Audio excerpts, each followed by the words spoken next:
Those of you who ride with me and you like power, I had an epiphany. If you know anything about a belt-fed four-wheeler, you know that it blows air out of your belt exhaust. Not hard, but it moves a lot of volume. My four-wheeler's carbureted. It takes in 30 cubic feet of air per minute. That probably blows out 100 cubic feet of air per minute. Now, a carbureted system won't work off of a positive pressure area. It has to have a negative pressure area in order to suck fuel out of the carburation. But the belt itself doesn't generate pressure. It just moves or supplies a volume of air. It helps the carburetor breathe in my mind. What I've done is I've glued my intake and my belt exhaust together so that my belt exhaust can push air into my intake, making my carburetor not have to work as hard, and my motor, making it to where the engine itself doesn't have to suck so hard because it's being supplied air, increasing the amount of air, fuel, and power. Ups and downs of this. Upside, intake is a long, snaking, breathing apparatus now that water has a hard time getting into. Downside, belt shrapnel could be thrown into the intake, but I've got a filter inside my air box for that reason. Another downside, raw dirt that goes inside of my clutch housing gets blown into my intake, but it has to pass a filter on the way in. Does the good outweigh the bad? Stay tuned, and I'll let you know. The old way, water could get in there and go straight into the air box. The new way, air would have to go into there, down to here, back up to there, and then down into my breather. A much harder path to follow. Isaiah Thornton just brought up another one to me that I thought about before, but I forgot about right now. It could potentially make the engine run hot, but in a carbureted system, hot air atomizes fuel better. The cons, the hot air could indeed make the engine run a little bit hotter, but this four-wheeler has no thermostat, therefore it's constantly cooling through the radiator all the time. Only that, my fan is on a constant loop. When the switch is on, the fan is on, so even if I'm sitting still, it's cooling. I have a thermostat so I can keep a constant eye on it anyway. If this does play out and it gives me more power, I could further advance this to create smooth bends to where air has less resistance to travel. If air has less resistance, that means more flow. More flow means more volume, more air, more fuel, more power. Here's a new flow of water if the worst were to happen. It has to go into here, down into there. But now, then it has to fill up that cavity in order to flow back up into here, back into the carburetor. I have a good...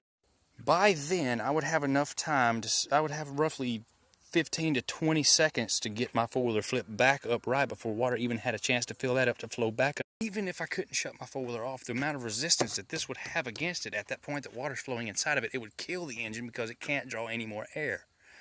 Oh.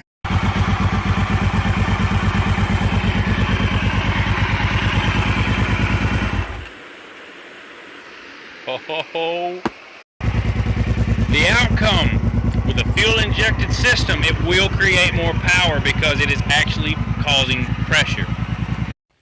The negatives for me, I'm carbureted. With it building pressure, my four-wheeler's cutting out and coming back.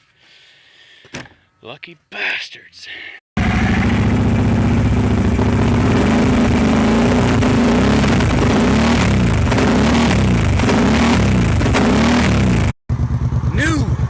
New findings. It will run though, it just cuts out. Reason being, the carbureted system is not sucking enough. What I need to do, inside of a carbureted system, there's a ballast inside there that opens a throttle gate after your actual cable-fed throttle gate opens. The pressure's causing it to stay closed. Therefore, it's not getting enough airflow through the carburetor to atomize the fuel properly, so it's backfiring, cutting out. If I take and reroute that valve, if I reroute the AFC controller on my carburetors to the belt intake where the vacuum's pulled the hardest, I will have power.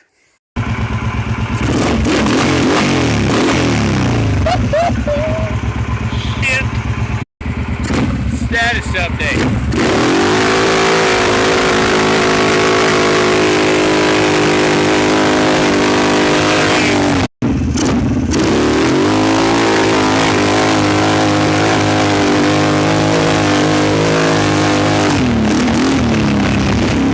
So yeah, basically sitting all the way up on the seat now.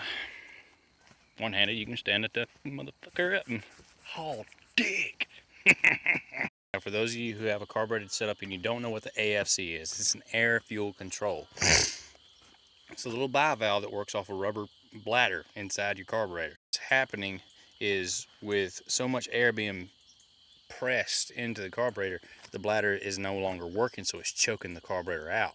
What you need to do on a brute force, now every model is different, but brute force is the same, 650, 750, all carbureted models. This is your AFC line right here. You need to hook your AFC line to the belt exhaust where it blows into the intake in order to equalize the pressure so it works normally.